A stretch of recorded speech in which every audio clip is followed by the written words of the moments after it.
Algebra 2, Unit 8, Lesson 1, Exponential Functions.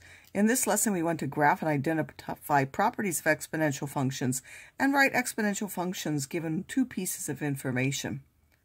An exponential function, first of all, is a function that has the form y is equal to a times b to the power x, where a can be positive or negative, although generally in many applications it's positive, and b is a number that's bigger than 0 but not equal to 1. The independent variable is in the exponent, which is why it's called an exponential function, and we can put any real number into that exponent. The dependent variable of that, with b bigger than 0, is always a positive value.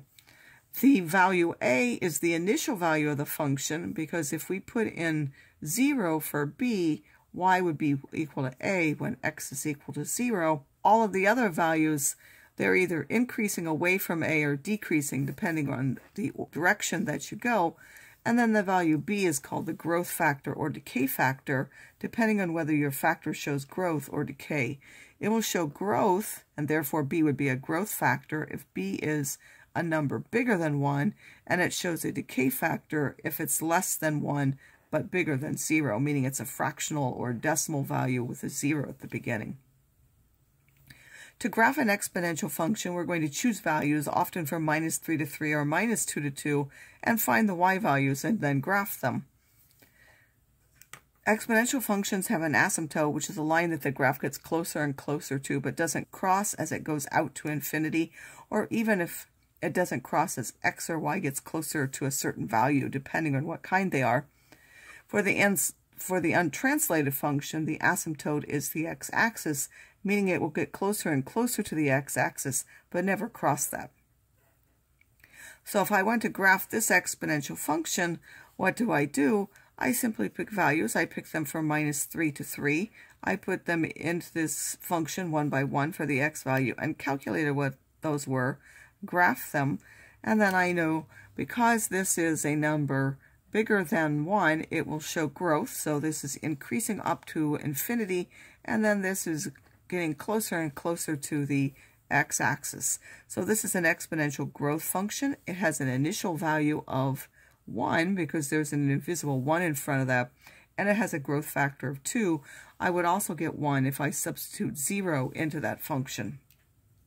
For exponential functions, the parent graphs are y is equal to b times x without the a, and then the graph is different for each b. Transformations, we can shift those left and right and up and down, and we can also vertically stretch them by multiplying by a value a in front of that. So there will be a vertical stretch if the a is more than 1, and or shrink or compression if it's between 0 and 1. If a is negative, it will also be reflected over the line.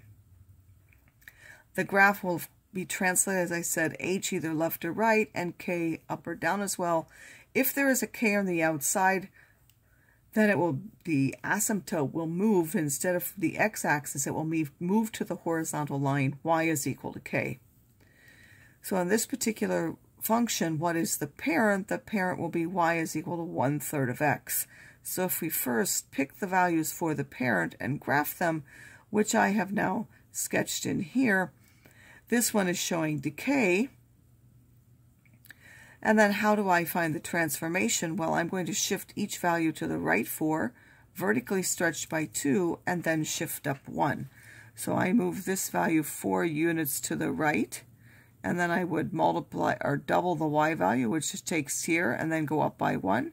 Here this is at 1, so if I shift to the right 4, it's at 1. I double that and go to 2, and then shift up 1. That would be at 3.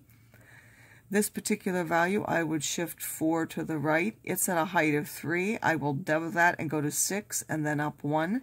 This particular value, which is at a -2, would shift to 2. It's at a height of 9. That would go all the way up to 18, and then up 1 to 19, so it wouldn't fit anymore on the graph. And then these other ones have to come down to the new asymptote, which is y is equal to 1, because everything has shifted up 1.